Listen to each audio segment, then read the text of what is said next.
मैंने ये देखा है कि अगर 100 लोग सोचते हैं बीमार हैं, उनमें से 10 ही लोग असली बीमार पेशेंट निकलते हैं, 90 लोग ऐसे हैं जो इस तरह के ट्रैप में फंसे होते हैं। ट्रैप से निकालने के लिए you need education, you don't need medication. Short में बताना चाहूँगा, 250 का एक आंकड़ा दिमाग में फिट कर लीजिए। अगर आपका सिस्टोलिक और डायस्टोलिक ब्लड प्रेशर दोनों को जोड़ लीजिए ऊपर नीचे, अगर 250 से नीचे नीचे है तो नॉर्मल रेंज में ही है। फॉर एग्जाम्पल 160/90 टोटल कितना हो गया? 250। जो अगर डायबिटीज में खाना खाने के 2 घंटे बाद 250 mg/डेसीलीटर से नीचे अगर ब्लड शुगर है तो नॉर्मल है। अच्छा, ये मेरे आंकड़े नहीं है, मेरे आंकड़े नहीं है, ये ACP गाइडलाइन 2018, जिसमें सारे रिपोर्ट इकट्ठे करके दुनिया भर के तब वो आंकड़े आए। हालांकि वो आंकड़े आप तक नहीं पहुंचे, वो अलग बात है। अगर वो गाइडलाइन आपको चाहिए तो ई बुक पढ़ सकते हैं। ये एक ई बुक है, ये एक ई बुक है। इसमें पूरे दुनिया भर के जो एविडेंसेस हैं, जो गाइडलाइन के एसोसिएशंस हैं, वो जो बोल रही है वही मैंने लिख के दिया है। आप जो सुन रहे हैं वो मेडिकल साइंस नहीं, वो मेडिकल इंडस्ट्री की बात सुन रहे हैं, जहां पे कोई एविडेंस नहीं है। मैं सिर्फ इतना बोल रहा हूं कि मैं जो एविडेंस है वो आप तक पहुंचा रहा हूं। उसको लेके कितना इस्तेमाल करना है वो आपके ऊपर है। कोलेस्ट्रॉल में टोटल कोलेस्ट्रॉल अगर 250 से नीचे है तो सब ठीक है, 250 से अगर ऊपर है सिर्फ इतना कीजिए कि कोलेस्ट्रॉल खाना बंद कर दीजिए। कैसे पता चलेगा किस खाने में कोलेस्ट्रॉल है? जो खाना जानवरों से आती है वही कोलेस्ट्रॉल होता है उसमें, जैसे अंडा, मछली, मीट या दूध से बना हुआ कोई भी चीज। सिंपल है। भगवान ने प्लांट को, पौधों को कोलेस्ट्रॉल बनाने की ताकत दी नहीं है। काजू पौधे से आता है या जानवर से आता है? पौधे से आता है, तो जीरो कोलेस्ट्रॉल। कैसे पता चलेगा कोलेस्ट्रॉल है कि नहीं? Just ask from where it is coming, that's all, right. तो ऐसा नहीं बोल रहा हूं कोलेस्ट्रॉल कोई दुश्मन है, लेकिन ऐसा बोल रहा हूं कि एक तरह का कोलेस्ट्रॉल जो बॉडी बनाती है और एक तरह का जो आप खाते हैं। बॉडी उतना ही बनाएगी जितना बॉडी को चाहिए। जो आप खाएंगे दैट बिकम्स एन एक्सेस, जो आप खाएंगे उसी को तो कम करना है, राइट। तो अब देखिए, ये डॉक्टर रिचर्ड स्मिथ, दुनिया का सबसे बड़ा medical journal, British medical journal, पूरे ग्रुप के चीफ एडिटर रह चुके हैं 25 साल। 2016 में यूनिवर्सिटी ऑफ मैसूर के 100 साल पूरे हुए थे, तब चीफ गेस्ट थे, मुझे मिलने का मौका मिला।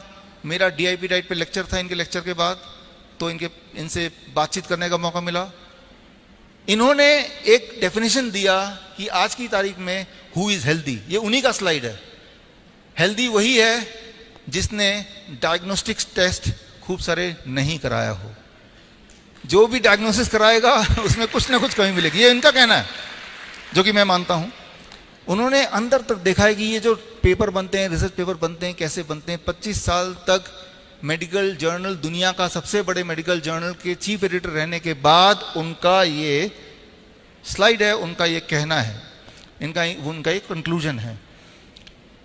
तो कंक्लूजन ये है, ये आखिरी स्लाइड है, ये रूल नंबर 1 का, कि दुनिया भर में ये देखा गया है कि जनरल चेकअप, एनुअल चेकअप, कई सारे लोग जो कॉर्पोरेट में काम करते हैं साल में एक बार एनुअल चेकअप फ्री होता है उनको, फ्री है करा लिया।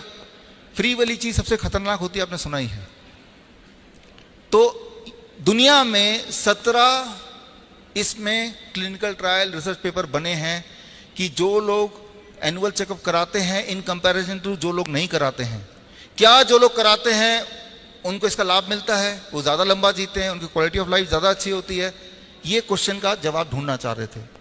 17 के 17 clinical trials and observation studies को इकट्ठा करके एक मेटा एनालिसिस निकाला, और वो मेटा एनालिसिस आपके आंखों के सामने है। कॉकरेन डेटाबेस सिस्टमेटिक रिव्यू 2019 में छपा, और ये रिव्यू ये कहता है जिन लोगों ने जनरल चेकअप कराए उनकी मौतें जल्दी होती हैं और उनकी क्वालिटी ऑफ लाइफ कम होती है इन कंपैरिजन टू जिन्होंने कोई चेकअप कभी नहीं कराया।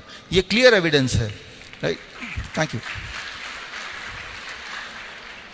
तो एविडेंस इतने सारे मैं इसलिए देने पड़ रहे हैं क्योंकि दिमाग में बहुत गहराई तक घुस गया है कि रोज रोज डायग्नोस्टिक कराओ। खास तौर पे मेरे जैसे इंसान, हमारा पाला रोज ही पेशेंट से पड़ता है, लेकिन रोज ही मेरा पाला 90% नकली पेशेंट से पड़ता है और 10% ही असली पेशेंट से पड़ता है। तो हो सकता है कि मेरा समय बच जाए कि नकली वाले पेशेंट समझ जाएं कि वो नकली पेशेंट एक्चुअली वो पेशेंट है नहीं, उनके दिमाग में घुसा दिया गया कि वो पेशेंट है। आप पेशेंट सिर्फ तभी हैं जब आपके बॉडी में कोई सिम्टम है। याद रखिए, अगर आपको कोई दर्द है, कोई पेन है, नींद नहीं आ रही, डिप्रेशन में है, यू आर रियल पेशेंट। अगर आपको कोई तकलीफ नहीं है, मैं पेशेंट से पूछता हूं कोई तकलीफ है, बहुत सोच के बोलते हैं कि 4 दिन पहले हेडेक हुआ था, तो मैं समझ जाता हूं ये नकली पेशेंट आ गया है, राइट। नकली पेशेंट को तभी नाम दिया गया पेशेंट, मतलब you have to have patience, right. तो आपको समझना पड़ेगा नकली पेशेंट असली पेशेंट में डिफरेंस क्या है।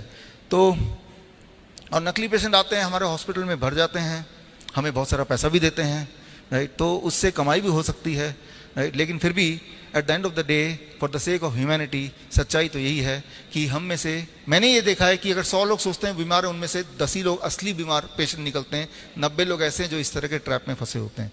ट्रैप से निकालने के लिए you need education, you don't need medication. Simple बात है ना। अब बढ़ते हैं ठीक कैसे होना। जो 10% असली पेशेंट हैं, जिनको चेस्ट पेन है मान लो, वो तो असली है ना, कि जब भी सीढ़ी चढ़ेंगे चेस्ट में पेन होगा, they are the true patients. जिनके पैरों में सूजन होती है, they are the true patient. जिनके कोई ट्यूमर है, उनके ब्लीडिंग हो रही है, वो असली पेशेंट हैं। उन्हें क्या करना है, अब उस पर आ रहे हैं। अगर आपको कोई भी दर्द है, अगर आपको ब्लीडिंग हो रही है, अगर आपको ट्यूमरस ग्रोथ है, तो हम अपने हॉस्पिटल में क्या करते हैं जो आप घर पे भी कर सकते हैं और क्या नहीं करते हैं, थोड़ा सा आगे चलते हैं समझाने के लिए, ताकि आप कंफ्यूज ना हो। हम दोबारा आते हैं द फिश मॉडल। ये एक्वेरियम है, इसका जो पानी है वो गंदा हो चुका है, फिश सारी बीमार पड़ जाएंगी। अब इसको, फिश को ठीक करने के लिए कभी जुकाम हो गया, कभी बुखार हो गया, कभी सिर दर्द हो गया फिश के, फॉर एग्जाम्पल, हम बार बार दवाइयाँ दे रहे हैं और थोड़ा रिलीफ मिलता है, फिर फिश बीमार पड़ जाती है। अगर आपसे मैं पूछूं क्या करना होगा उस फिश के को ठीक करने के लिए, तो क्या जवाब है? देखिए, क्लियर कट जवाब है, भाई पानी बदलना है, फिश को नहीं वो करना है। और फिश को कितनी भी दवाई दे दें वो कभी ठीक हो ही नहीं सकती, ये क्लियर है। प्रॉब्लम फिश के अंदर नहीं है, प्रॉब्लम सराउंडिंग्स में है। आप ये देखेंगे हमारे साथ, अगर हम फिश हैं तो ऐसा ही कुछ हो रहा है। मान लो मैं बोलता हूं कि ठीक है पानी को साफ करते हैं, तो पानी के कचरे को मैंने निकाला और उठा के एक कोने से उठाया, उस कचरे को दूसरे कोने में डाल दिया, फिर दोबारा वो पानी में घुल जाएगा, है ना। गार्बेज रीलोकेशन ज्यादातर शहरों में ऐसे ही होता है, इंदौर को छोड़ के, क्योंकि ये क्लीन सिटी है, राइट। शहर के एक छोर से कचरा उठाया, किसी दूसरे छोर में जाके लगा दिया, क्योंकि कचरा गायब कहां होगा, इट इज ओनली रीलोकेशन। स्वच्छता क्या है कि यहां स्वच्छता दिखाना, यहां से साफ निकालो कचरा, एक और जगह पहुंचा दो, चांद पे तो भेज नहीं सकते उसको। रीलोकेशन, यही तो होता है ना। हमारे बॉडी के साथ भी ये होता है।